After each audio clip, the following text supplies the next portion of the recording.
I like to ask questions because I think great questions lead to great answers. So if somebody comes up and says, I need I need money to move forward, my question will be, do you really? You have to, whenever you're building a business from scratch, and especially when you don't have maybe some credentials, you've not successfully exited a previous business, you just don't have the accolades yet. All you really have is your intuition and your drive. So my advice will be, get creative. I mean, when I started the travel lodging platform, I had no business credit in the US. I mean, at the time, I'd only been in the US about 3 years. And, I had very limited personal credit, no business credit. So interacting or negotiating with these big multi-million property management companies, trying to convince them that they should allow us to lease and list the properties in the communities on our platform, where I had to get creative. I had to use my negotiation skills, and I mean, this interview is not about that, but get creative. That's the bottom line. Think about ways of bootstrapping and figuring out, what can I do that doesn't necessarily require me to go ask for some money. Now, this is also very context specific, because it depends on what type of venture you're in and the stage of your venture. There is a point that you get to where you do absolutely need money. And most of the time, I mean, the best time to essentially go get money is when you've pretty much achieved what people typically call product market fit, where you have the right product for the right customer, and that customer absolutely wants your product. Once you've achieved that point, it's a pretty easy sell for an investor to say, hey, I'm going to back you. But until then, if an investor backs you, they either back you because they believe in you as a founder or as a founding team, or because they think your pitch and the product you've built or the services or the very little amount of micro traction that you've had, is an indication that you'll be able to achieve product market fit.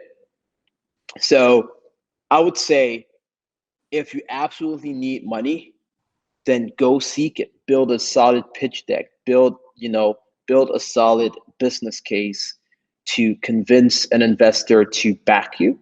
Now, there are a lot of different components that go into building a successful pitch deck or a business case, or making a business case for your venture, right? You need to understand the problem. You need to crystallize the solution. You need to crystallize the target customer. You need to, understand the competitive landscape and your positioning. You need to understand the drivers within your industry. You need to understand channel partners. You need to, what's your go-to-market strategy?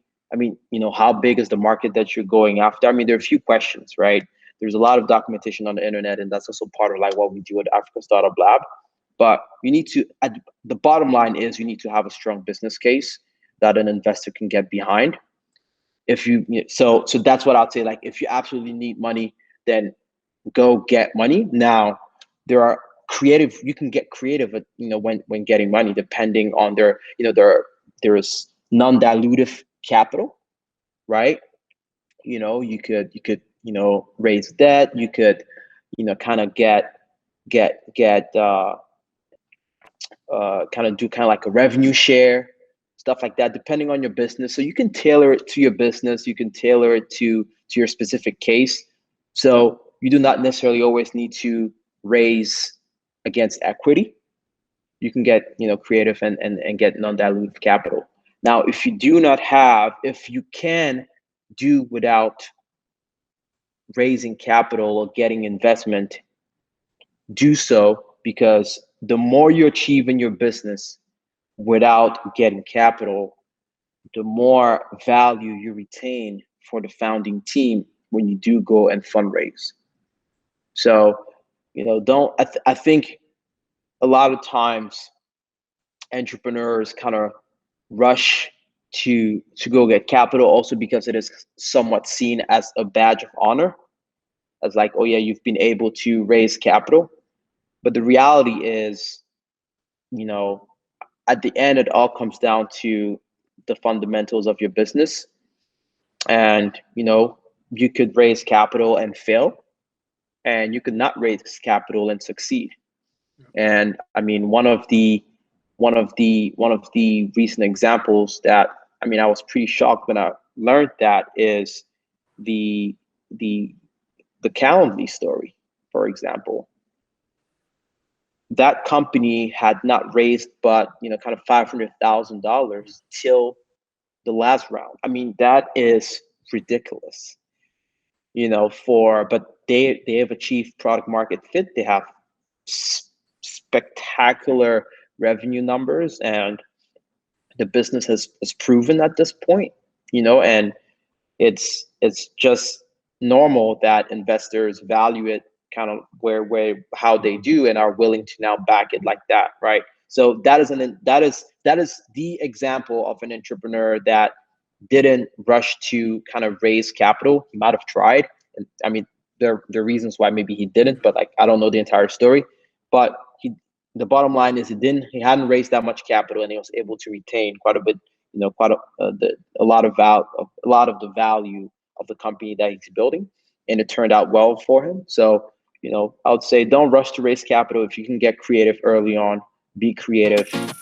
Build a business, build a solid business, have a use case that you can get investors behind, and when the timing is right, go and get that capital.